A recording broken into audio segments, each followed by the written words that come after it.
नमस्कार, स्वागत है आपका। मैं हूं आपके साथ उन्नति भटनागर और आप खबरें सुपरफास्ट अंदाज में।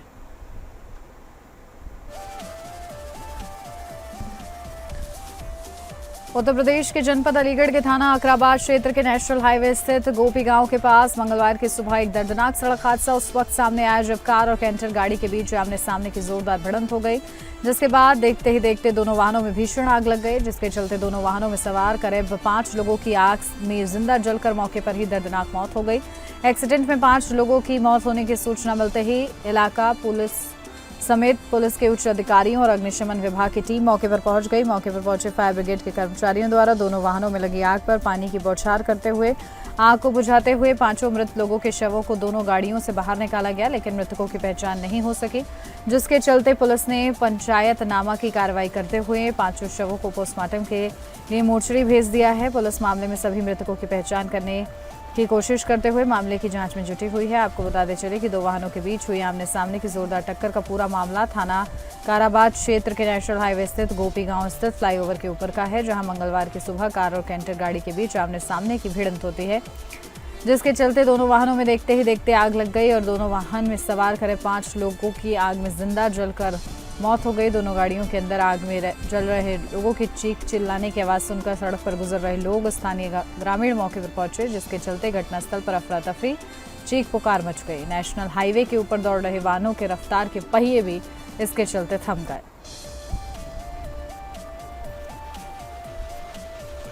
उत्तर प्रदेश जनपद अमरोहा के गजरौला थाना क्षेत्र में वेस्ट क्रॉप साइंस फैक्ट्री में गैस लीकेज से लोगों की सांस लेना दूभर हो गया। नेशनल हाईवे पर छाए जहरीली गैस के काले बादल लोगों का घरों से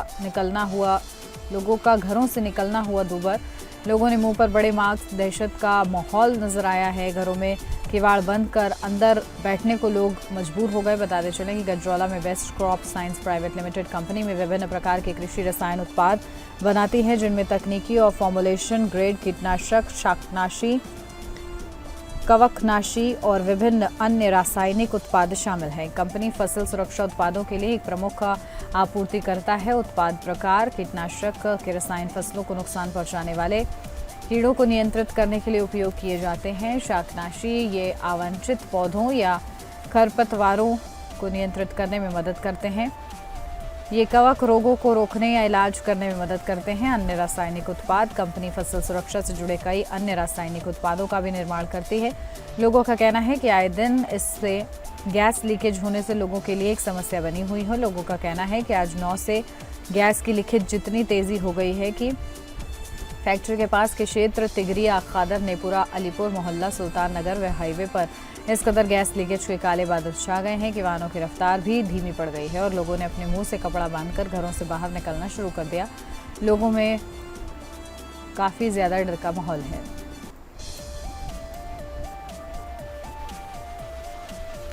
बागपत जिले के बालेनी थाना क्षेत्र में एक अधेड़ ने फांसी लगाकर आत्महत्या कर ली। जानकारी के अनुसार मृतक की पहचान धनपत पुत्र नानक चंद निवासी पितवाश गुलवाटी जनपद बुलंदशहर के रूप में हुई है। धनपत पिछले कई सालों से बाखरपुर बालेनी में सिद्धार्थ पुत्र रामवीर यादव के यहाँ नौकरी करता था। सोमवार सुबह करीब 4 बजे से धनपत घर से लापता हो गया था, जिसके चलते परिवार वाले काफी ज्यादा परेशान हो गए थे। आनंद फानन में पुलिस के पास बड़ी उम्मीद के साथ परिजन पहुंचे और आपबीती सुनाई, लेकिन इसके कुछ घंटे बाद मेरठ बागपत हाईवे पर टोल के पास खेत में पेड़ से लटके हुए उसका शव मिला। स्थानीय लोगों की सूचना पर पुलिस मौके पर पहुंची और परिजनों को भी इस बारे में अवगत कराया। शव को पोस्टमार्टम के लिए भेज दिया गया है। बताया गया है कि धनपत अविवाहिता था और 3 भाइयों में सबसे छोटा था। उसकी मौत से परिवार में कोहराम मचा हुआ है। पुलिस मामले की जाँच कर रही है और आत्महत्या के पीछे के कारण का पता लगा रही है।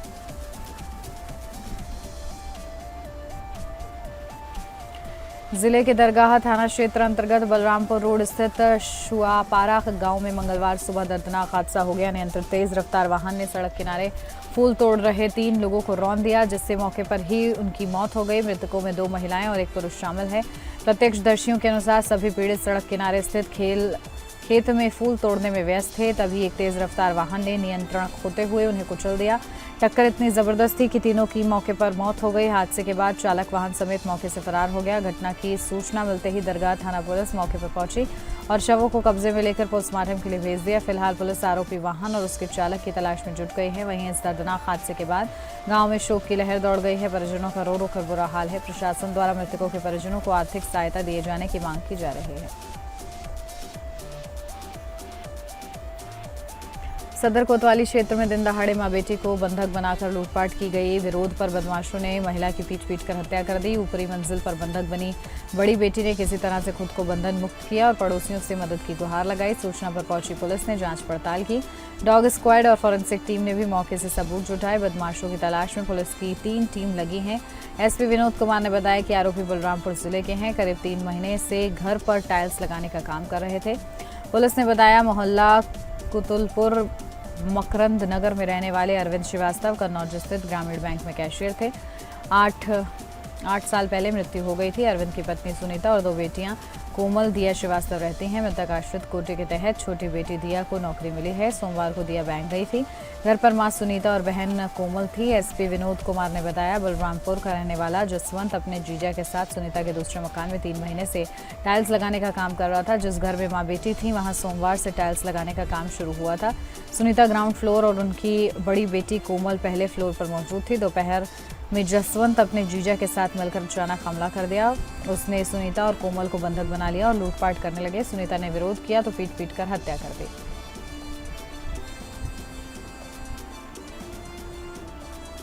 राजधानी के शहादतगंज थाना क्षेत्र में प्रेम प्रसंग के चलते एक युवक की हत्या कर दी गई। मृतक की पहचान अली अब्बास के रूप में हुई है, जो पिछले 4 सालों से दूसरे धर्म की युवती के साथ प्रेम संबंध में था। मृतक के परिजनों के अनुसार लड़की के भाइयों ने शादी की बात करने के बहाने अली अब्बास को बुलाया और उसकी हत्या कर दी। परिजनों ने इसे साजिश हत्या करार दिया है।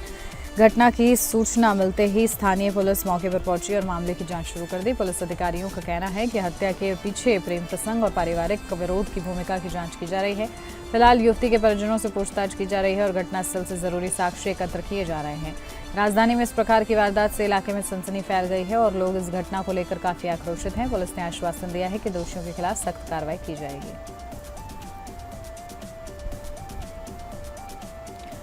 23 सितंबर शारदीय नवरात्रि के दूसरे दिन मंगलवार सुबह 8 बजे अमेठी के सभी देवी मंदिरों में श्रद्धालुओं की भारी भीड़ देखने को मिली। संग्रामपुर स्थित शक्तिपीठ मां कालिका धाम में हजारों की संख्या में भक्त लाइन में लगकर मां कालिका के दर्शन और पूजा अर्चना कर रहे हैं। भक्तों का आस्था और उत्साह देखते ही बन रहा है। मान्यता है कि मां कालिका अमृत कुंड पर विराजमान है और उनके दर्शन से भक्तों की सभी मनोकामनाएं पूर्ण होती है। नवरात्रि के दौरान मंदिर में विशाल मेला भी लगता है, जिससे दूर दराज से श्रद्धालु शामिल होते हैं। श्रद्धालुओं की बढ़ती भीड़ को देखते हुए प्रशासन ने सुरक्षा के पुख्ता इंतजाम किए हैं। स्थानीय पुलिस, पीएसी और महिला पुलिस कर्मियों को मंदिर परिसर और मेला स्थल पर तैनात किया गया है। चप्पे चप्पे पर पुलिस बल मौजूद है ताकि श्रद्धालु सुरक्षित रूप से दर्शन कर सकें। मां कालिका का विशेष सेब से श्रृंगार किया गया, जो भक्तों के आकर्षण का केंद्र बना हुआ है। भक्त विराट मिश्र ने कहा, मां कालिका धाम आकर अद्भुत शांति मिलती है। मां के दर्शन से सभी संकट दूर हो जाते हैं और जीवन में सुख समृद्धि आती है। पीठाधीश्वर श्री महाराज ने बताया कि नवरात्रि के दूसरे दिन मां दुर्गा के दूसरे स्वरूप मां ब्रह्मचारिणी की पूजा की जाती है। उनकी पूजा करने से सभी कार्य सिद्ध होते हैं और जीवन में सफलता मिलती है।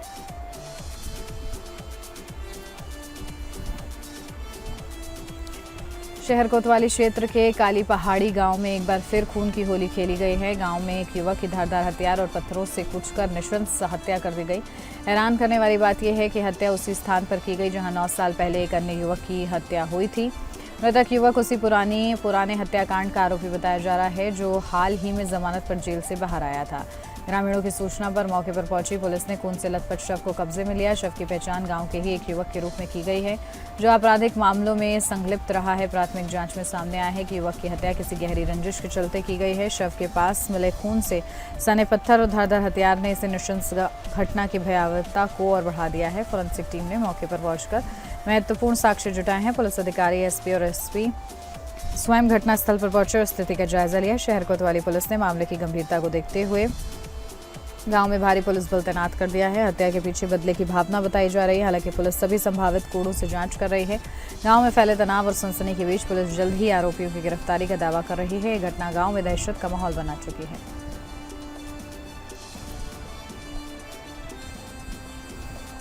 श्रीनगर थाना क्षेत्र के ढिकवाहा गांव में एक गंभीर घटना सामने आई है, जहां गांव के तालाब में एक अज्ञात अधेड़ व्यक्ति का शव पाया गया। इस घटना से इलाके में सनसनी फैल गई है और ग्रामीणों में भय का माहौल बना हुआ है। शव मिलने की सूचना मिलते ही फील्ड यूनिट की टीम तुरंत मौके पर पहुंची और साक्ष्य एकत्रित करना शुरू कर दिया।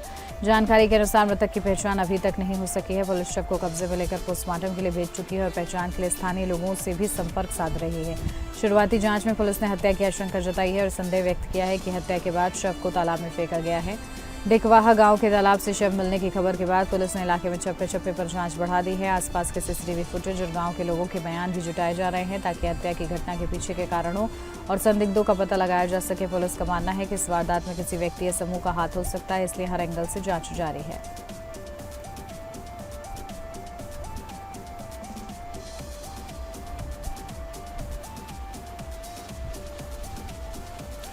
बोवालपुर गांव में चोरी की आशंका के चलते मंगलवार देर शाम एक बड़ी घटना हो गई। गांव में संदिग्ध रूप से घूम रहे कुछ लोगों को चोर समझकर ग्रामीणों ने दौड़ा लिया और अंधाधुंध फायरिंग शुरू कर दी। इस घटना में राहगीर राहुल और सूरज गोली के छर्रे लगने से घायल हो गए। दोनों घायलों को तत्काल जिला मेडिकल कॉलेज प्रतापगढ़ में भर्ती कराया गया, जहां उनका इलाज चल रहा है। बताया जा रहा है कि बीते एक सप्ताह के भीतर गाँव सहित आसपास के क्षेत्रों में चोरी की कई घटनाएं सामने आ चुकी हैं। ग्रामीणों के अनुसार मंगलवार शाम कुछ संदिग्ध लोग गांव में घूमते नजर आए। चोरी की आशंका पर ग्रामीणों ने उन्हें पकड़ने की कोशिश की और इसी दौरान एक स्थानीय निवासी पप्पू सिंह ने कथित तौर पर फायरिंग कर दी। हालांकि इस फायरिंग में जिन लोगों की गोली लगी उनका उन संदिग्धों से कोई लेना देना नहीं था, वे महज राहगीर थे, उसी रास्ते से गुजर रहे थे। घटना की सूचना मिलते ही देहात कोतवाली पुलिस मौके पर पहुंची और जांच शुरू की। प्रारंभिक जांच के आधार पर पप्पू सिंह को हिरासत में लेकर पूछताछ की जा रही है। रायबरेली जिले के नसीराबाद थाना क्षेत्र के चंदा बाहिरपुर गांव में बदमाशों ने सनसनीखेज वारदात को अंजाम दिया। सोमवार रात अज्ञात बदमाशों ने एक महिला को घर में अकेला पाकर उससे बंधक बना लिया और लूटपाट की। बदमाशों की हैवानियत इस कदर थी कि उन्होंने महिला को चारपाई से बांध दिया और घर में रखी नकदी व कीमती सामान लेकर फरार हो गए। घटना के दौरान घर में सिर्फ महिला ही मौजूद थी। बताया जा रहा है कि देर रात बदमाश पीछे के रास्ते से घर में घुसे और महिला को धमकाकर कब्जे में ले लिया। उसके हाथ पांव बांधकर चारपाई से कसकर बांध दिया गया ताकि वह शोर न मचा सके। इसके बाद बदमाशों ने पूरे घर को खंगाल डाला और अलमारी में रखे जेवरात, नकदी समेत अन्य कीमती सामान लेकर फरार हो गए। घटना की जानकारी मिलने पर ग्रामीणों में हड़कंप मच गया। आनन फानन में ग्रामीणों ने महिला को मुक्त कराया और पुलिस को सूचना दी। सूचना पाकर नसीराबाद थाने की पुलिस मौके पर पहुंची और जांच पड़ताल शुरू कर दी। महिला से पूछताछ कर बदमाश के हुलिया व संख्या के बारे में जानकारी जुटाई जा रही है। पुलिस ने मौके पर पहुंचकर फॉरेंसिक टीम को भी बुलाया है ताकि साक्ष्यों के आधार पर बदमाशों तक पहुंचा जा सके। घटना के बाद गांव में दहशत का माहौल है। वहीं पुलिस का दावा है कि जल्द ही आरोपियों को पकड़ लिया जाएगा।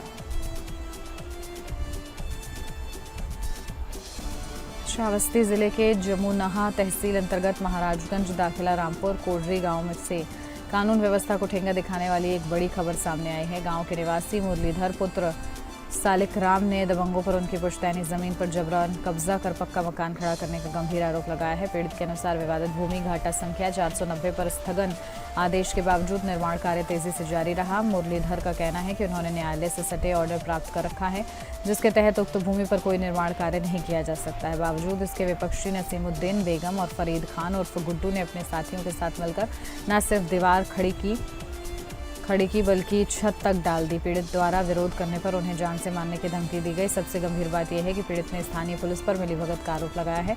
उनका कहना है कि बार बार शिकायत करने के बावजूद पुलिस ने कोई कार्रवाई नहीं की, जिससे दबंगों के हौसले और बढ़ गए हैं। प्रशासन की निष्क्रियता पर भी सवाल खड़े हो रहे हैं।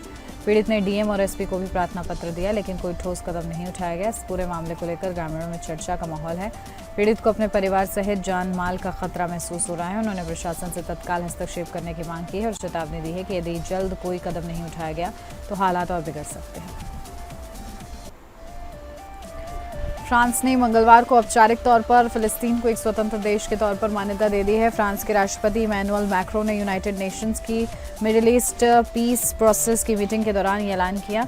इससे पहले ब्रिटेन, कनाडा, ऑस्ट्रेलिया और पुर्तगाल भी पिछले 36 घंटे में फिलिस्तीन को एक राष्ट्र के तौर पर मान्यता दे चुके हैं। इजरायल और अमेरिका ने अब तक ऐसा नहीं किया है और इटली ने भी फिलिस्तीन को मान्यता नहीं दी है। ऐसे में अब इटली में पीएम जॉर्जिया मेलोनी के खिलाफ हिंसक प्रदर्शन शुरू हो गया है। इटली की सरकार के खिलाफ फिलिस्तीन समर्थकों के प्रदर्शन शुरू हो चुके हैं। प्रदर्शनकारी गाजा के समर्थन में फौरन युद्ध विराम की मांग कर रहे हैं। इटली के मिलान शहर में काले कपड़े पहनकर सैकड़ों प्रदर्शनकारी मिलान के सेंट्रल ट्रेन स्टेशन में घुस गए, हाथों में लाठियां लेकर आए। इन प्रदर्शनकारियों को काबू करने के लिए पहुंची पुलिस पर प्रदर्शनकारियों ने स्मोक बम, बोतलें और पत्थर फेंकी।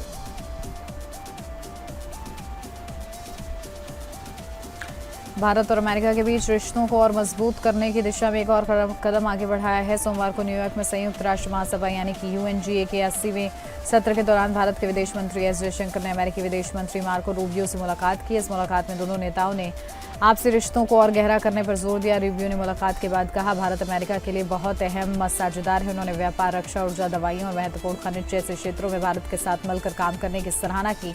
जयशंकर और रूबियो ने करीब 1 घंटे तक बातचीत की। इस दौरान दोनों ने हिंद प्रशांत क्षेत्र में शांति और स्थिरता के लिए मिलकर काम करने का वादा किया। खासतौर पर दोनों देशों के बीच क्वाड, भारत, अमेरिका, जापान और ऑस्ट्रेलिया के जरिए सहयोग को और बढ़ाने पर सहमति बनी। जयशंकर ने एक्स पर लिखा, रूबियो ने न्यूयॉर्क में मिलकर अच्छा लगा।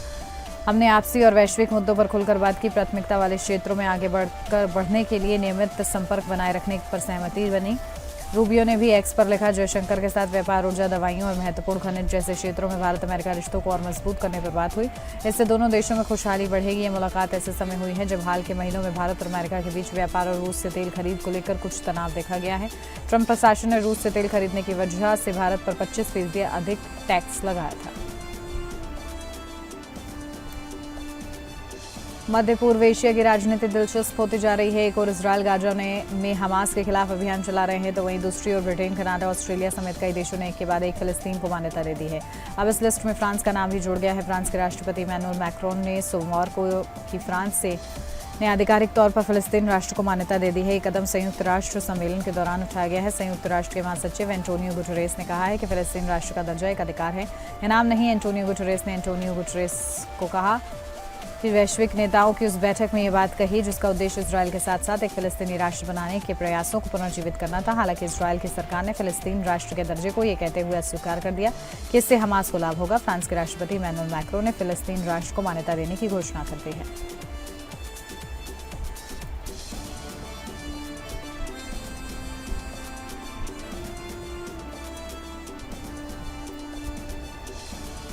उत्तर कोरिया के नेता किम जोंग उन ने कहा है कि उनके जेहन में अमेरिका के राष्ट्रपति डोनाल्ड ट्रंप से पूर्व में की गई मुलाकातों की अच्छी यादें अभी भी ताज़ा हैं। किम ने साथ ही लंबे समय से रुकी हुई राजनयिक स्तर की वार्ता बहाल करने के लिए पूर्व शर्त के रूप में उत्तर कोरिया से परमाणु हथियार बनाना बंद कर संबंधी मांग छोड़ने की अपील की। उत्तर कोरिया की संसद को संबोधित करते हुए किम ने इस बात पर जोर दिया कि प्रतिद्वंदी देश दक्षिण कोरिया के साथ बातचीत शुरू करने का उनका कोई इरादा नहीं है। दक्षिण कोरिया अमेरिका का एक प्रमुख सहयोगी है जिसने अमेरिकी राष्ट्रपति के पहले कार्यकाल के दौरान ट्रंप के साथ किम की शिखर बैठकों में मध्यस्थता करने में मदद की थी। किम की यह टिप्पणी ऐसे समय में आई है जब दक्षिण कोरिया के राष्ट्रपति ली जे-म्यांग संयुक्त राष्ट्र महासभा के सत्र में भाग लेने के लिए न्यूयॉर्क पहुंचे हैं। उम्मीद है कि वो कोरियाई प्रायद्वीप में परमाणु तनाव पर और वार्ता की मेज पर उत्तर कोरिया के लौटने के संबंध में बात कर सकते हैं। ट्रंप के अगले महीने एशिया प्रशांत आर्थिक सहयोग शिखर सम्मेलन में भाग लेने के लिए दक्षिण कोरिया जाने की भी उम्मीद है, जिससे मीडिया में अटकलें लगाई जा रही हैं कि वे अंतर कोरियाई सीमा पर किम से मिलने की कोशिश कर सकते हैं, जैसे कि उन्होंने 2019 में अपनी तीसरी बैठक के दौरान किया था।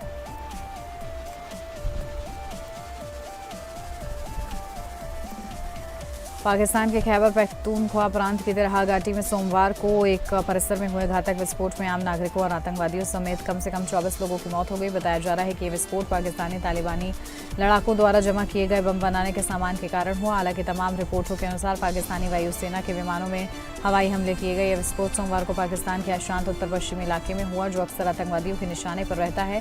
पुलिस का मानना है कि यह विस्फोट उस परिसर में हुआ जहां पाकिस्तान तालिबान के सदस्य बम बनाने का सामान जमा रहे थे। इस विस्फोट में महिलाओं, बच्चों सहित कम से कम 10 नागरिकों और 14 आतंकवादियों की मौत हो गई है।